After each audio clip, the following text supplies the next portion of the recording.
Hey gang, welcome back. It's I, DrBossKey, and today I thought I would share with you a process that I kind of just worked through to solve one of the design challenges I have with the DrBossKey Shoot 'em Up, which is we have a lot of weapons and a lot of weapon sets, and because of that, conveyance is very hard. And I've been wrestling this for a while, and from playtesting feedback, I know we've got a lot of weapons and people have been confused. So I thought, because I'm just now finishing basically going through and retooling the specific types of power-up plates that we have for weapons, that I would share with you just the process I went through. So a little bit of discussion, a little bit of how to. We'll finish off one of the last ones. I thought I would do it while it's super fresh in my mind, because this basically took almost a whole day to work through. Just because I do it this way, and with these particular skills and this piece of software, you can adapt it to whatever works for you, and not everyone's solutions are going to be the same. So without further ado, let's hop on over to it. Got some chill tunes. I like it. Hello, chill tunes. Okay, so first, let's just talk about. Should I talk about what I was? Yeah, okay, well, we'll do that. All right, so design conveyance issue. So here, basically, and maybe I should break it down this way. So actually, here we go. So when you shoot your weapon, you have your top weapon, and you have your middle weapon, right?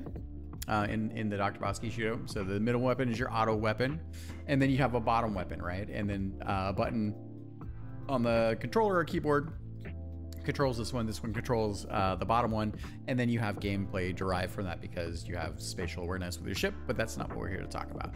So, but just to show you, so top weapon, bottom weapon. Bottom weapon does more damage and basically has a charge up to it, so it's a little bit harder to target, but from the targeting, you have much more damage you do.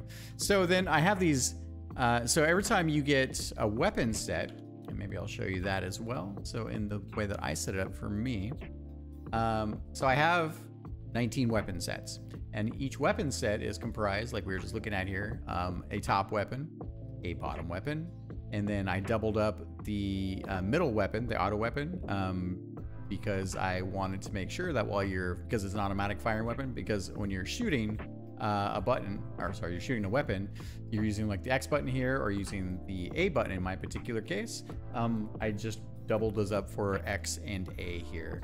And then this one here also is doubled up because this gives us the backwards firing utility. So it's a nice way of getting additional armaments or weaponry bound to a single button press. And sometimes you can't always make your bullets synchronize the same way, so you want to have that versatility. Okay, so basically, when you pick up a weapon, you can see that it changes here. And you have this, you go to the laser here, and this burst spread, and some missiles. And so, you know, the thing is that when you're playing shmups, you don't have time to read unless you have specific downtime. Totally fine if that's your style of game and you have downtime and you want to have dialogue boxes and things like that. It's not a knock against that.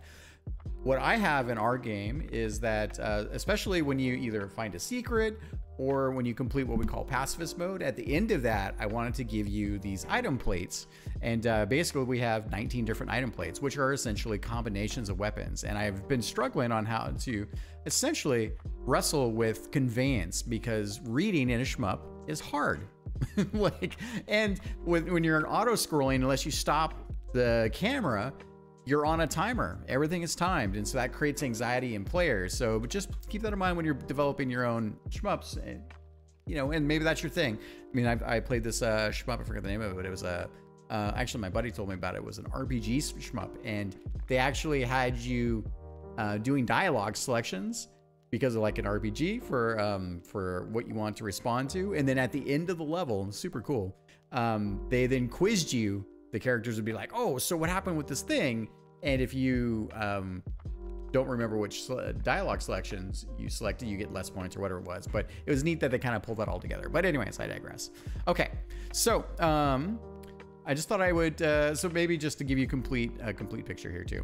So I also have, this is my weapon room. So we have just basic power-ups, right? And these Ps also do the same thing, except for they only advance you to the next weapon set, which is good. But again, if you're trying to make a choice and you're trying to remember what weapon set you like the most, because a lot of people, they find the weapon, like the Infinity Laser, which is really popular, and then they want to stick with that weapon set. And if you die in our game, you go back one weapon set. While I want to encourage people to find the best tools and the best weapons for the levels, I also want people to cycle through weapons. And that's why we also have so many weapons. It's kind of core to the system. It's how you get the most amount of points. It's how I can set up some really cool design challenges when you're really going deep, etc., etc. So now you got a complete kind of overview of the weapon system. So what I have done, all right. So, as you can see here, these are basically the same weapon plates. And now the weapon plates have conveyance for the weapons you're trying to use. And they might be a little bit small, but at a glance, you get a better sense for at least what weapon you're about to pick up. So, and you can kind of see, oh, like it's a spread shot. There's some balls, some plasma orbs. This one is the laser, of course. This is the short range with the missile barrage. So I've been working, and it's not the best art ever, right? But in terms of prototype, I can at least give this work over to my artist, and I also wanted it to be animated because we spend 8 frames of animation on our power-up plates, and since we have 8 frames, I thought we'd use that to give you a better sense kind of what you're about to pick up, or what you don't want to pick up, because sometimes, you know, people are feeling the pressure to do as well as they can, and they see like it's a short range weapon here. Let's see if I can catch that. They'd see that it's a short range weapon, and they're like, oh, with the vertical lasers, and they were like, oh, wait, that's not the weapon set I want. So also because I give you multiple choices, and you get the best points by collecting your power-ups, because they also affect, they get multiplied with the multiplier. You can pick them up in a certain order because they're set sets, and you kind of learn this over time, right? So you pick them up in the order you want. So now you don't have to associate words. You at least have some images. So, all right, how do we do this? Again, you can do this all different ways. If you're an artist, congratulations. I have a hard time with art. And I love art, but you know, a lot of artists will be able to do the frames and do the work for this. So, but I thought I'd run you through my process because maybe it'll help some other people out there. Okay, so let's make one, shall we? I think I was about here. Okay, so I'm just gonna walk you through this. All right, so first off, because I still have 5 left to do, so we'll just do the last one in this case. So looking at my plate. All right, so let's start with the beginning here. So first of all, make sure the name of my weapon set power up is 9 in this case, and I want that to match my weapon set. So, and then I also want to take a look. So let's take a look here. All right, so we'll do the last one here. Actually, we can probably just do the next one. All right, so weapon set power 15. All right, so collision's fine. We make these 1000 for score. We set the weapon set to what we talked about, which is 15. Animation, in this case, I already set up the animation. So, but yeah, if you're like, here's one here. So animation speed, I know I want this one to be 2.6. So a little thing that I did here, you may or may not notice this. So as you gain weapons in the game, they get a little bit stronger, but they gain a lot more utility. And you know, there are variations with that, but I also wanted to convey it's a small little thing, but each weapon plate has faster and faster spinners. So you can see the tops, it animates faster basically. So I also wanted to give a sense for, and maybe it's a little too fast. I might need to tune these because I added more weapons since the first time I tuned these, but the sense was that I wanted to also convey visual progression with animation to say, so you can see at a glance if something's spinning very quickly and you're getting it animating quickly, that is a later game weapon. All right, so that's why we were setting that. Let's see, back to 15. So we'll bring 15 over here and I'll explain all this in just a sec. So animation speed is 2.2 because 14, make sure, yeah, 14 is 2.1. And so 2.1, 4 columns, 2 rows, and we are all set there. All right. 2.1 and 4. Yep. Okay. Let's see. Okay, we got that there. We got 15. Okay, cool. And then I go into my player. Just something I have to do because I have so many weapons. So here you can see all the weapons here, and I've got my Penta Ripple. And what I do is I just temporarily assign the button to the top button. So basically, the top weapon button and the bottom weapon button now are also on the same button, and then automatic weapon, as we talked about, is the same button. The reason why I do this is because I want to be able to show all the weaponry in one play and at one time. At first, when I started doing this, I captured the top frames and then the bottom frames, and I was compositing them, and like, yeah, it was just a mess. So this gives a much better sense, or gives me a better chance to capture this. All right. Oh, which is can I do this? Interesting. Sorry, I'm having an issue right now. Okay, but we'll get there. We'll get there. All right. So now that I've set my player, I also created basically a basic background element. And I changed it to 255 blue. In this case, because most of my weapons are in the yellow and maybe slightly reddish spectrum, green tended to pick up too much in the channel. Like, this is basically a poor man's green screen, right? So then when I start the game, I basically, oh, maybe I should show this. So I basically have a static camera. So trigger logic that says viewed by the camera. And then I modify the camera speed to 0. And then I have my big enemy here, or background item here, that I've set to blue. You might need to change, if you wanted to do captures out of the engine, you might want to change your background color. So I checked green, I checked black, which gave me too many outlines. So a bunch of other things. So blue seemed to work the best for me. You still pick up blue, and I'll show you kind of how I wind up doing the art process here.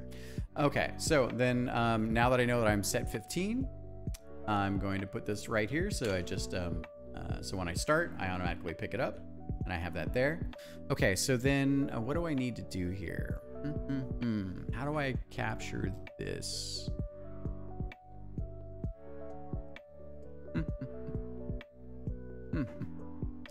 Yeah. Okay.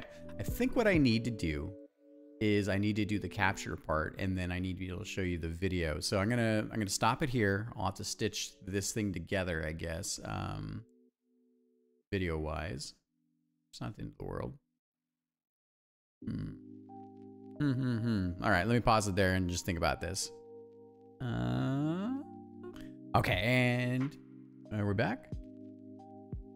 Yeah, we're back. 1, 2. Okay. Yeah. Okay. So, what I really wanted to do is I wanted to build this version of the weapon live on stream, but one of the steps actually is in screen recording. So what I'm going to do is I'm just going to show and tell a previous one, and then I'll walk you through the process of that. Okay, so with that in mind, so what I'm doing is, so same thing. So I would start the game, right? And then I would basically use the weapon. In this case, I already set it back to the other way. Here, actually, I can probably go back to this.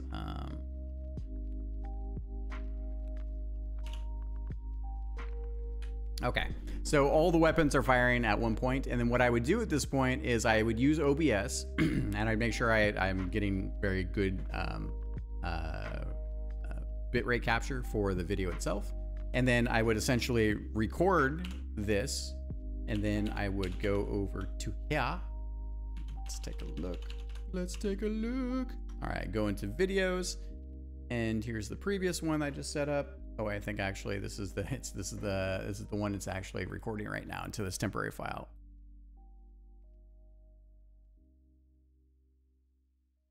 And that was me having a false start. Let me try here. And all right, cool. So then what I would do is I use the pot player, but you use, you know, any, like VLC is totally fine here. They're both free. So what I would do is I would come in here and I would essentially, I've got a hotkey that would let me start the frames. And then I would probably fast forward just frame by frame. I'm using the E key here. And then what I would do is I would use Windows Capture, and I have it set in this case to Windows Snip. And then I would just take that snip, and then I pop over to Photoshop in my case, and then I start a new Photoshop file because I want to make sure I'm not scaling or compressing or making any differences here. So, and then I would just essentially do this. And then because I also have different timing for the weapons, I basically know that I have 8 frames of animation. So you can see here, well, this is all we're doing here. So, and I'm fast forwarding, and I kind of wanted to make sure I get the startup for like the weaponry here. And because I have it to Windows Snip, everything's dropping in on top, just the basic layer files, right? And then fast forward a little bit here to something like this. And make sure that all my layers basically layer up to 8. And then what I would do, I think I can just, you got the idea, so I don't need to do this again. Yeah. Don't need to save that. And then what I would do at the end here, let me see, we have to do it on the fly, so we changed it up a little bit. Okay, let's see here. Let me go get that file. I'll pause it for a sec. And we're back. Okay, so as I was showing just before, I would basically frame step through the captured video that I got from OBS of just Shmup Creator, right? Basically this blue screen in this case. And then I basically knew that I wanted 8 frames of animation. So you can see here, 2. And then, you know, you can play with it a little bit, you can adjust it, but this basically gives you a sense for what the weapon is doing, right? And I don't have to draw all these frames, which is nice. That's the other side of this. So once I have these, so as you saw before though, right? Like I was capturing the whole window. So I would then essentially crop it, right? So I knew that I want to kind of get a, and basically, because I wanted to have the default position where my player was, I would essentially crop to a decent width, and I crop all the layers, so you can see that there. So that's the crop step. I can drop that now, and so this is my cropped version. And then I would go to File, and I go down to Scripts. And then I would go into, and there's plenty of free programs that also do this. So this is just the way I found to do it. So then I'm gonna save all the layers. I'm gonna export the layers to files. So I would do that. Navigate to my folder where I want to dump those. And what this is going to do is it's going to save out each layer into basically an individual image, and we just save them as PNGs in this case. Okay, so I don't need to save that. And then what we do from there is I pop over to Canva. So Canva is also, it's a free site. It's basically an image manipulation program. So what I find is it's faster at like kind of collaging and doing graphic design. Also, they have plenty of free things too. So, and I've kind of built this into my workflow. So here you can see, essentially, I have my Canva file open. I have the resolution, which is 512 by 256. Let's see. Actually, I don't think I named this now that I think about it. Player, weapon, plate, animations. 512 by 256. All right. And you can see the previous versions that I'm working on. I've already done already. So, so then I bring, we'll just, I'll do this real quick to show you guys kind of my process. Just go down to the bottom one because I have a free plate there that I know. And so here are all the frames that I dumped into this folder. So I'm going to select all of these. So all 8 frames. I'm gonna just drag these in on top of my background, which is the weapon plates. And you can see here that it's uploading them. Now, the thing with Canva in this particular case is that the Pro version has what's called background remover. So, but you could use any kind of algorithmic background remover. I'm using an old version of Photoshop that isn't modern, and it's the ability to delete all of the color from a specific channel means that I have to do a lot more touch up on the image to basically make it look good. It can be done. Modern versions of Photoshop have better algorithms for background removal. There's free ones out there. So then what I do is I come into here, I go to edit image, I remove the background, and I just go do the same thing. I click through each one of the layers. And right now it's removing the background. And I found that after doing some tests and colors that this gets me pretty close because I have to do 20 of these, and it's a lot. It's a big core part of the game, but it takes a lot of time to do this. So that's why I kind of found a couple half steps here.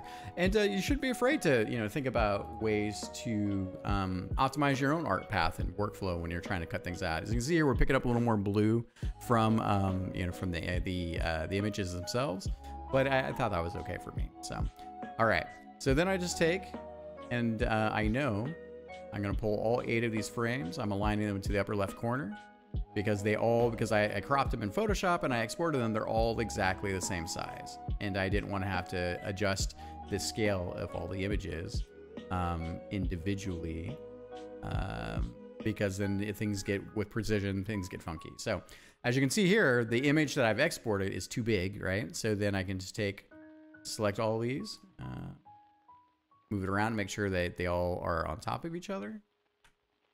And just Control Z to go back to the previous position. And then I just scale, essentially, this down to something like that. Hi, kitty. Hi, kitty kitty. Hi, sweetness. Aw, are you saying hello? Are you saying hello? Hard being a kitty in this house. Yeah. All right. There's a lap for you. She's been very loving, like in the last day or so. I don't know what the deal is. Okay. This is Loki, by the way. And Loki is also in our game. She's our sweet little gift giver, power-up giver in the game. Okie dokie. So then what I do is I kind of find that space because I really want you to be able to identify essentially kind of the bullets, right? And then here, I just basically take each of the images. And I know that because with your sprite sheet and your animated frames, because there's 8 frames here, you want to make sure that you don't have your images overlapping into the frames. Otherwise, you'll get junk rendered into the other frames because it gets cut off. And so, so that's what I'm doing here. Is I'm just pulling this over. And the nice thing about Canva in this case is that once you've set your boundaries for basically your cropping boundaries, then you can fairly easily take the other images and then pull them over and set the same thing with the cropping boundaries. And we don't have to be perfect in this case because I've already done this one, but I thought I would just show you the process. Yeah, so I'm not going to be super perfect here, but to give you a sense. And also, just in terms of graphic design, Canva has a lot of free stuff, so it's kind of fun to play with. And it's not the first time that I've sort of integrated Canva workflow into game dev. So sometimes when you need iconography or you're looking for specific types of things that might fit your game style or illustrations, it's a nice resource. So here I know that this is my first frame just because this is the way it comes into Canva after upload. So I take in position wise, did I do this right? Ooh, I'm getting a little tired. Position wise, I just is that in the back? Yeah, I think it's already in the back. All right, cool. So then, yeah, I align these guys and basically same thing. So you pull your individual frames over, and you can kind of get a sense for what that looks like. I'm just going to be very quick here to show you.